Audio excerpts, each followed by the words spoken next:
photo. Don't forget the way you look me in the eyes. And I keep you in my heart. In my heart is where you are. I still think of you. I want you coming back. Well, hey everyone, this is Shelley Plum, and welcome to this segment of the Kindness Project. How are you, Caroline? I'm great, Shelley. So good to be here. Oh my goodness, we had such an amazing time when we were in the Bahamas, and that is what this show is going to be about today. Have a lot to talk about, for sure. We do, we do. So for those of you that are out there, we actually spent 3 days in the Bahamas. We had somebody who was taking us around to some of the more devastated segments of the Grand Bahamas, and what was your, getting onto the boat when we were going? I'm curious because I know what was going through my mind. I was excited to help people, but also a little bit nervous. What was going through your mind? Yeah, it's interesting because I really wasn't anxious at that time. Yeah. I was really excited to get over there. I mean, I always am one to look for an adventure, and in the last couple of years have really, really wanted to do good for others and to pass on random acts of kindness. Yes. And so at that time, I was really looking forward to being part of the Kindness Project and to really get over there and to help. That's how I felt then. We really didn't have a whole lot of knowing exactly how it was going to go, right? We didn't really know the people as well and who was going to host us and things like that. Yes. So it was interesting. There was a lot of unknowns. Yes. But that was okay. I mean, because in a time like that, I mean, there's a lot of things that are not known. So what was really inspiring for me, and I'll share it with all of you out there, is when we got on the boat, what really touched my heart, and you can tell me what you think, is there were people on the boat that were going over, so many people that were going over just to help. They were bringing supplies. Yes. Do you remember that? Yes. Yeah. I mean, we had our camera out. It was kind of a last minute thing. We took out the camera and we started shooting, and like 3 different groups of people said, well, are you coming over to help? And they were doing the same thing. And so they wanted to be a part of it. They did. And they wanted to know who we were and what we were doing. Right. I thought that was so cool. And you know what we did is we actually did, right on the boat, we pulled out the camera, and there were so many people that were willing to stand up and speak out about what they were doing. Shall we show them a clip? That would be I think we'll show you a clip. Let's show you this. Hey Kindness Project, I'm Shamika Johnson with Loop of Love, and today we're just out here heading on our way to Grand Bahama or Freeport, Bahamas, to just provide some relief for persons on that island today. We're with the Kindness Project and a few other organizations here, and we're hoping to have a mighty impact today. So I just want to thank everyone so much for their support, for their donations. It will go a long way, so stay tuned with us. So that's inspiring, isn't it? I mean, to know that there are people out there to help. We're in Florida. I mean, that very well could have been us in the Bahamas. It's so nice to know that there are people out there that can help. And they were coming from all over the U.S., actually. Right, yes. So. Where do you remember them being Texas. from? One of them was from Texas, and she had tried to come in, I think, a number of times and wasn't able to. And so she was really excited to get over there. And actually, we ran into them on the boat on the way back. I know. And so they were talking about their experience, and we're really excited to actually see our footage. And it'll be fun to keep in contact with them and see how their families are doing. I think some of them had some relatives there. They did, as well. Yes. And so, what was inspiring, and for all of you out there, we actually were connected with a family in the Bahamas who organized for us to meet us at the boat, right, when we landed in the Bahamas, and they housed us, which we are eternally grateful for, and they took us around to all of the places that were really devastated. So we're just incredibly thankful. So what are some let's talk and let's share with the viewers, what are some of the things that really impacted you? Are there any situations? Name one. What do you think? Well, I think the first thing was just the kindness and the warmth and the willingness of people there to help get us around to their families. And, right off the bat, when we woke up that next morning, and actually the day we arrived, we were able to start interviewing some families, and it was just incredible to see, first of all, the devastation. We hear the word, the devastation, and there's a reason. There's really no other way to describe what this storm did. Yes. And I haven't really heard too much about tornadoes coming through, but I have a good feeling there was tornadoes involved in that storm, because what we saw looked like a tornado came through and just ripped it apart. Right. And so that really was probably the first thing that impacted my eyes visually, was to actually see what was missing. Yes. Houses missing, cars missing, cars in the middle of buildings, trucks up in trees. I mean, it was really something to see. And then the mounds, I mean, just huge, huge mounds of furniture and clothing and you name it in the middle of the street. And I honestly, as we're driving, I'm getting tears in my eyes because I'm visualizing my family's belongings there. It was incredible. Well, and it very well could have been Palm Beach County. That Category 5 was coming our way. Yes. And instead of coming our way, it stood there for 3 days over the Bahamas. Yes. So I think what we need to know, not just with this project, but with the world, is that anything that anybody is going through at any time can be your experience. And we need to understand that even though it's not our experience at the moment, that by giving, you never know what may come back in return when you need something. Because I can guarantee you in life that you will need something from somebody else. We all need acts of kindness. Right. Absolutely. And that's what this is all about, isn't it? So how about, viewers, how about we tell you about some of the experiences and have you meet some of the people that we met and we interviewed. I mean, the first one was actually our very first interview when we got there. And for those of you out there, we're going to change their names just to protect their privacy, but we'll call her Judy. Okay. Judy, if you remember, was the very first house that we went to. Her and her son were on camera with us. And first of all, she was so warm when we walked in, so happy, so it's such a smile, right? Well, we've got to show the picture of her looking at her son. Oh, let's do that. I love that photo. It shows a motherly love, and if you can just look in that photo, how terrifying it must have been for her to be in water above her head with him. Yes. After the storm, this picture we're showing you is a picture of the love. They survived. Yes, they did survive, and just walking through their house and seeing all the devastation, it really did look like a tornado went through there. Yes, I mean there was no drywall left. Yes. The metal was, you'll see photos we're going to show you of what happened. You can actually see the watermarks on the walls where photo frames that were hung at eye level were destroyed by the water level. So imagine your home being filled with water to the ceiling. Right, and that's what. And she described that, didn't she? I mean, and this was a common theme, is that the water rose so fast that people, and it was so horrible outside with the winds and everything, they had nowhere to go. So many of them would retreat to higher in their house, and some were trapped.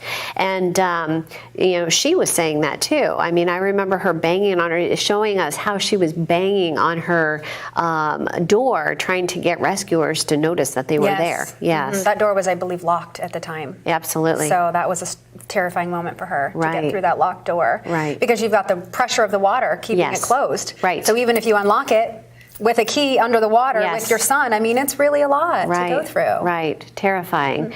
Because of the storm surge, and I didn't really think about that. A storm surge, I've heard of storm surges, and it was, in some areas, and correct me if I'm wrong, if I have this wrong, but they told us 30 feet in some areas, right? Yeah, and you can see that. It's hard to imagine, but how I see a storm surge now that we've been there, and I've actually seen video of the water rising to the second floor of second-story homes, is that the Grand Bahamas actually looks like almost at water level, at sea level, the island itself. So it's as if the water rose and the whole ocean rose and covered the island. It's like the whole ocean came and covered. Yes. So that's really the visual that they were seeing, was the ocean rising over their island. Yes, absolutely. It was crazy. Yes. Crazy. Another woman that really touched my heart, and she touched my heart in a way that, because as I was talking to her and you were there,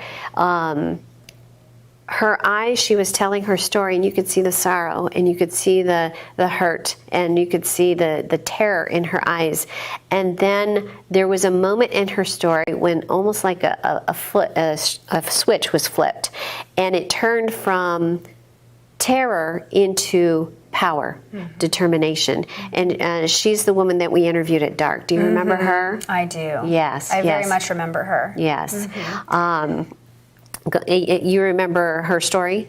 Yeah, when she was in her kitchen, and when we were actually interviewing her, this is one of the thing about some of the things that they're missing is she's like, I just want a working stove. I just want to cook. Yes, right. For my family. And as she's saying that, she's saying it inside a kitchen that's where the drywall's missing, and luckily the roof is there, so they have somewhere to sleep because as I understand right now, there's still no power there and things to go through. But yeah, she had quite a story.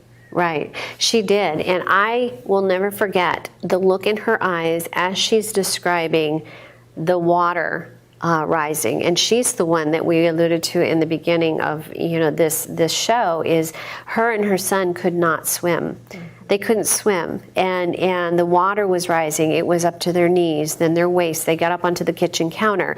Then it got up to their knees and their waists again.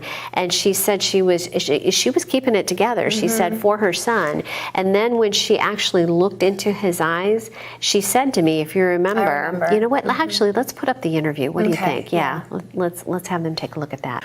And at the point I started to break because I saw the fear, and I saw the fear in my son's eyes. I was not afraid, but seeing the fear, he's my baby. Yes. Well, and none of us could swim. My husband is a certified lifeguard, but it was just him and Vinny, and only him and Vinny could swim. Me and Rashad and Luke couldn't swim, and the water was just coming so high. And at that point, I hear something outside. I said, Vinny, I said, look outside. I said, I hear someone. And he looked outside and he said, I hear him screaming, and he said, come get us, come get us. You go first, because I wasn't feeling well, and my husband had just came out of the hospital that Friday. Okay. So they said, you go to the boat first. And as I start to walk, I start to paddle like. And then when I get to the front door, the water was already high inside, and when I get to the front door and I had to jump out of the front door, I go down and I say, God, you got to help me, you got to help me. And prayer, and keep us. Trust in God, keep us. And I know it was not our time, because they have people who gone and they can't find it. So, oh my gosh, I am getting chills. So she looked into her son's eyes and she said, I didn't panic until I saw the terror in his eyes. Yeah, she saw fear, and I think he was, how old, maybe 18, 20? Yeah. He was an adult, but yet her child. Yes. And when she saw fear in his eyes, I think, any mother or parent, any father, can see something like that and not be able to fix it. And I think that's where I think you start to lose hope. Right. When you feel like you can't help. Yes. And so there was and I believe it was dark. Was it still dark out at the time? It was, I believe. Yes. So. Yes, I believe it was. And, and that right there, and you think about it, viewers out there, I mean, put yourself in their position. You have your loved ones around you. I can't imagine the terror. No. And that's when that switch was flipped for me, because she was talking about it, and she says, then I saw the terror in my son's eyes, and then I knew. Yeah. And she says, I knew. She said, and you remember, you heard it on the thing, boy, we are not going to die tonight. That's right. That's what she said. I'm getting chills right now, because she was determined, even though she couldn't swim, even though she, the water was rising, she was going to get out of that house with her son, and they were going to survive. Empowering. Very. Absolutely. And thank God they did. Yes. They did survive, and they were able to be strong. Right. That is the true meaning of Bahamas strong, isn't it? Yes, it is. Yes, yes. And you can see it, you can palpate it there. Oh, yeah. Strength. Right. It's something like almost you don't really get to experience too much in life. But it seems to me like that Bahamas strong is something that they have all the time, from childhood. It's just it's not a pride. Yes. It's different. Yes. It's a strength. It's a love. They love God. Yes. They love their family. They love their neighbors. They're very giving, and you can just see a certain strength there that I think we can all learn from. Yes. Yes, and they love their country. Do you remember, we'll call him Captain Joe? And you remember he had he lost not only property, but he lost his business, didn't he? His fishing business. Well, his story is one that was probably one of the two most touching for me that I thought about, and still haven't fully it's quite a story Sure. for him. And he had a fishing business. He had boats. He had a home, beautiful home on the water. Right. And he did lose his business. He did lose all of his boats, Right. and his house Yes. was incredibly damaged, as well as, unfortunately, his family Yes. did not make it in the storm. Right. So you're talking to somebody who has lost, their family and their property and their business. So there's Yeah. no job, no work, no home, and their Right. family. And you know what therein is too, is that despite that, when we were interviewing him, he still he had lost everything, I mean, that you could think of. His property was damaged. He, his family, he had lost members of his family, and he had lost his business, but he still had a very positive outlook. So how about we, let's hear something from Captain Yeah. Joe. Yeah. Let's do that. Understand that there was some losses in your family, and we are so sorry about that. Can you describe what happened? Well, I had my eldest son. He lived probably a mile and a half away from me, and I tried to get them to come to stay here with us so we all could be together. Yes. But they stayed at their house, and unfortunately, the house collapsed. They tried to move by boat to the church, which is nearby, and they didn't make it. They got washed away. They got washed away. Yeah, he probably hit something, either electrical line or some kind of debris, and the engine shut down, and they never got it started, and they just got swept away. Now, His wife came out like 3 days later. That was a Sunday. She came here back Wednesday morning. so you found his wife, Yeah, she came. right? She ended up like about 5 miles away.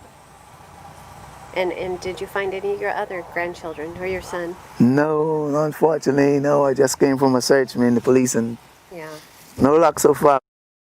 So inspiring, right? It is, and I Yeah. think what really did surprise me at the time talking to him, because we did know his story before we met him. Yes. We were told by the locals what Right. had gone on, and it did surprise me to watch him stand there talking with such gratitude and strength Yes. in his heart, and Right. and still inviting us to come back. Yes. And when he does get another boat, to come back and go fishing on when Yes. so he was still inviting us to be a part of his Right. life and Right. part of his world there. And when you asked him, of course, the question you did, you want Yes. to share? Yes, I had asked him, for all you out there, you know what, storms come through and they devastate your home. I asked him, I think this is the question you're alluding to, is will you move from here? Will you leave? I mean, you've lost your family. He lost his son's wife, and his 2 grandchildren. Are you going to leave? And he looked at me and he said emphatically, I will not leave. No, he loves his country. I love my country. I will rebuild, and if it tears it down again, I will rebuild again. Didn't he say that? That's right. Yeah. I'm excited to be in touch with him again and to see him receive some help. Yes.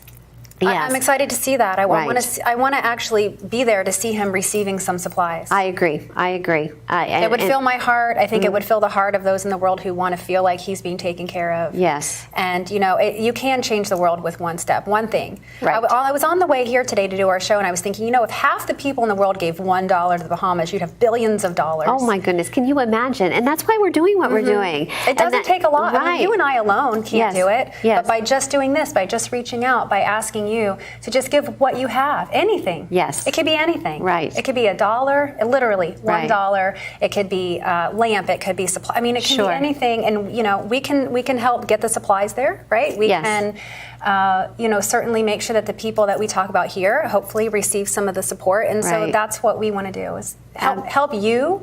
Help the world. There is Yes. a way to do it. Right, right.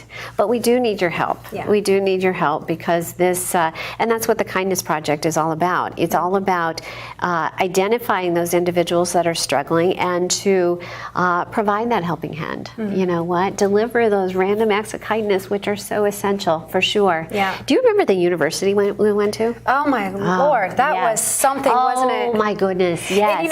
And when we pulled up to that university, what was so interesting was there was a couple of security guards there who at first when we came up were like, well, you can get footage, but from the outside. Yes. And it took 10 minutes of kindness and talking to them, telling them what we were going to be doing. I mean, and, just oh, minutes later, we were invited inside to do the video. I mean, we went from you can stay out here and get video to being invited to dinner. Yes, she actually was going to do some home cooking, which and so we have to go back for this meal. Absolutely, and absolutely. to see how they're doing. And you know, that's the one thing we didn't do when we were there. We never were able to taste a home cooked meal because we were so busy. And we have been invited to have that meal, and I'm excited to go do that. Right. Yes, but that was an interesting thing because that college had just been built. A couple years ago, very brand new. And for those of you out there that don't know, apparently from what we were told is that the Grand Bahamas only has one university, and it was completely destroyed. And when we drove up, I was shocked because there was literally there was two buildings, the main building, and then they had a dormitory building, and the main building was destroyed. I mean, to the point where the storm surge, I think, in that area was around 20 to 30 feet. It actually picked up cars and drove the cars into the university. They were sitting in the middle of the building. Yes, they were. Yes. Through broken walls and just everything destroyed. And the dormitories walls were blown off of it as well. So I believe that it's going to be completely a loss for them. They can't rebuild that. Right. That is so incredible. And then, we talked about, Captain Joe, but there was one story that I know it was towards the end of our journey that touched both of our hearts. We're just so sorry for your loss. And for those people out there that don't know where we're sitting right now and behind us is your house. Yes, ma'am. Am I right in saying that? Yes. And we can see the devastation. It is just incredible. It's mind-boggling. And I'm getting chills just thinking about it because this was your livelihood. Yes. This is where you live. This is where your family lives. Yes. And tell me what this looked like beforehand. How were you living? You had a house, and I know there was a structure behind. Can you tell us what was in this place? Okay. Well, Dr. Plum, this is where I resided for the last 16 plus years. Mm-hmm. My wife and daughter, Judy May and Stephen A. It's my daughter, our daughter. This is home, the place we call home, the place we love, the place you would retire after a long day out at sea. Yes. Fishing, trying to make a life for yourself, your family. My wife, who worked at Deepwater Key Fishing Resort, which has also been devastated. She is no longer employed. And so this is the place where we would love on each other, where we care for each other, and this is home. This was home, and so to see the utter devastation, it just, it's mind-boggling, yes, to say the least. And any help, any assistance that anyone seeing my face, hearing my voice, can render and to give to us, along with the other family members of Rocky Creek Grand Bahama, yes, it would be immensely grateful, and we would be so appreciative of all that you yourself, your partners, can give us and can render. I think a common theme that we got when we were out there is that yes, they need everything. They need water, they need food, they need clothing. But what they need the most is building supplies. Building supplies. Yes, absolutely. They need propane, they need stoves that use propane, and then building supplies. Anything that comes to your mind that takes to build a house from the ground up, from the nails to the cement, the drywall, the roofing materials, metal, stuff, everything to build a house is needed. Right. Yes. And we need those things. We need generators, and we do need really the supplies would be amazing. I want to do a big outreach and salute to the people that helped us when we were over there. Yes. You know who you are. We are just eternally grateful that you took us into your homes, took us into your hearts, and picked us up at the boat terminal, and then took us all around, and then gave us a place to stay. Yeah, I can see all your faces right now. And I have so much gratitude for that, because we would never have gotten to the places on the island we did without the help of the local people helping us. So yes, absolutely, so full of gratitude and love for that experience, for sure. Yes. So until next time, this is Shelley Plum and I'm Caroline Pena. yes, we will be back shortly with another segment of the Kindness Project where we go out and we identify those individuals that are struggling and we deliver random acts of kindness. So join us next time. I remember when we were staring a photo. Don't forget the way you look me in the eyes. And I keep you in my heart. In my heart is where you are. I still think of you. I want you coming back. I remember when we were staring a photo. Don't forget the